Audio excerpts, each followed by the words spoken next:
Is the 2024 Toyota Tundra Hybrid the ultimate truck for work, family, and adventure? We just put 40,000 miles on this beast in 1 year to find out. Welcome to I Love Cheap Cars. Today, we're diving into our long-term test of the 2024 Toyota Tundra Hybrid. We racked up 40,000 miles to see how this full-size truck handles daily life, dirty jobs, and epic road trips. From Michigan's snowy Upper Peninsula to Colorado's Rockies, this Tundra's been everywhere. Stick around to learn what worked, what didn't, and if it's worth your money.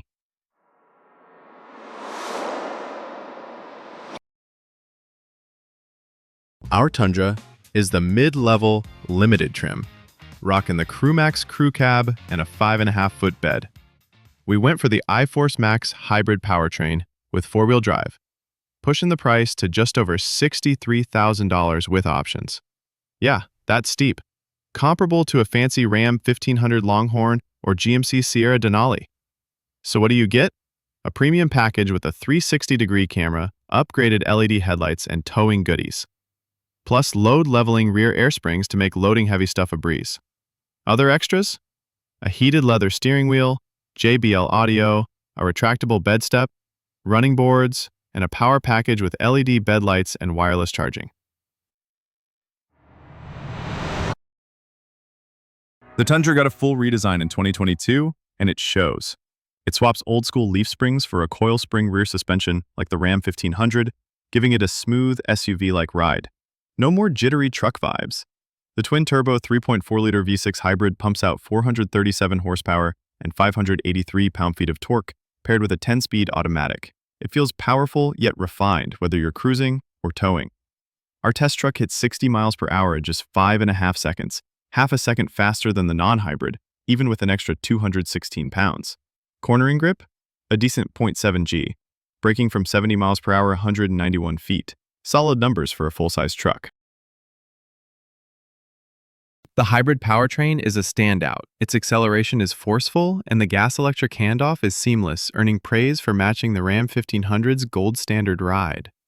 With a massive 32.2-gallon tank, this truck cruises over 500 highway miles per fill-up, perfect for road trips to South Carolina's coast or Colorado's mountains. We added a Retrax tonneau cover at 20,000 miles, turning the bed into a giant trunk. The huge 14-inch touchscreen is a breeze to use with wireless Apple CarPlay, and the roll-down rear window, it's a unique feature that makes the cabin feel like a convertible. Not everything was perfect. The fake V8 soundtrack is annoying, and you can't turn it off. The interior, it's fine, but at $63,000, it feels cheap, with too many hard plastics on the dash and doors. The center console's flimsy cover doesn't scream luxury either. The hybrid battery eats up underseat storage, unlike the non-hybrid. There's no clever bed storage, and some found the seats less comfy on long drives. Oh, and a weird windshield distortion bugs some passengers, though we replaced it for $1,850. Fuel economy? This hybrid's no Prius. The EPA says 20 mpg, but we averaged 17 mpg over 40,000 miles, thanks to lots of highway towing. The non-hybrid gets 23 mpg highway and saves $3,800 up front, so it's worth a look if you're mostly cruising interstates. In winter, the Tundra tackled Michigan's Upper Peninsula snowstorm, but its stock all-season tires struggled. At 30,000 miles, we swapped to Kenda General Grabber all-terrain tires for $1,300. Better traction, tougher look, no compromise on daily driving. Maintenance? Toyota covers the first 2 years or 25,000 miles. We spent $1,400 on 6 oil changes and fluid replacements due to heavy towing. No major issues though. A faulty air dam motor and a missing key fob were fixed free under warranty.